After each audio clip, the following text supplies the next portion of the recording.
बिस्मिल्लाहिर्रहमानिर्रहीम। शुरू करता हूँ अल्लाह के पाक नाम से जो बड़ा मेहरबान नहायत रहने वाला है। देखती आंखों और सुनते कानों को अस्सलाम वालेकुम। बहनों, भाइयों और दोस्तों और बुजुर्गों, आज हम इस इस्लामी तालीमी वीडियो में हम अजमा से मुतल्लिक असूलों और इख्तलाफ की वजूहात से बचने की ज़रूरत का गहराई से जायजा पेश कर रहे हैं। हम इस बात पर तबादला ख्याल करेंगे कि किस तरह इत्फाक राय का वाज़ा हुक्म कायम करना ज़्यादा मौसर टीम वर्क और बेहतर नतीज का बहस बन सकता है। नाजरीन, इन मैकेनिज़्म के बारे में बसीरत हासिल करेंगे जो पेशा वाराना और ज़ाती दोनों माहौल में हम आहंगी से मुतल्लिक तमीलात और मरबूत नुक्ता नज़र को फ़ायद की हमायत करते हैं।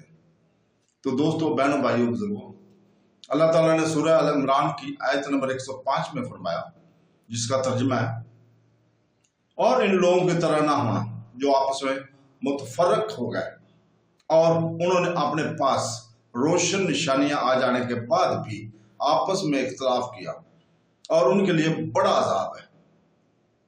इरशाद फरमाया कि आपस में तफरकाबाजी और इख्तलाफात में ना पड़ जाना, जैसा कि यहूद और नसारा आपस में इख्तलाफ में पड़ गए थे और इनमें एक दूसरे के साथ अन्नाद और दुश्मनी रासक हो गई। या आयत का यह मैनी है कि आपस में इस तरह इख्तलाफ और इख्तलाफ में ना पड़ना ना ज़माना इस्लाम में पहले जाहिलियत के वक्त में मुतरफ थे और तुम्हारे दरमियान बग़ज़ और अनाद था।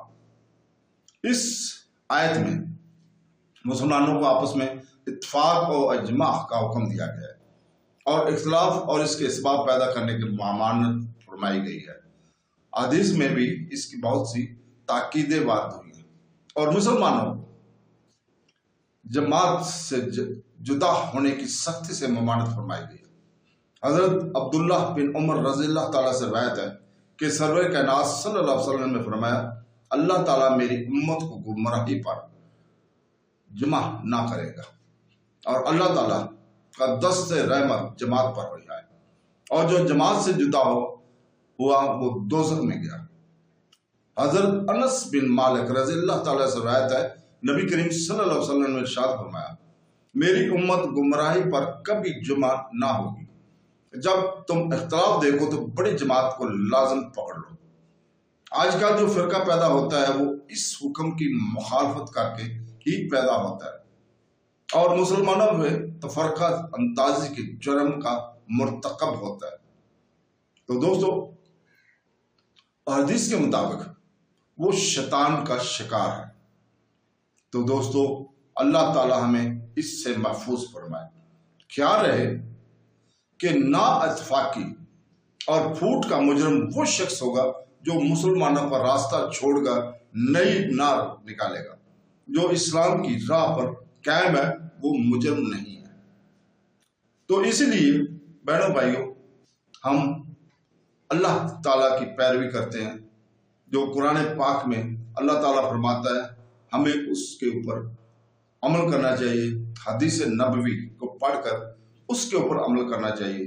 कुरान की आयतें को तर्जमे के साथ पढ़ने की तौफीक अता फरमाए, आमीन। तो बहनों, भाइयों, दोस्तों और बुजुर्गों, कल हम बयान करेंगे कि कुरान की रूह से रोशन चेहरों वाले कौन लोग थे। कल तक के लिए इजाजत चाहते हैं। अल्लाह हाफ़िज़।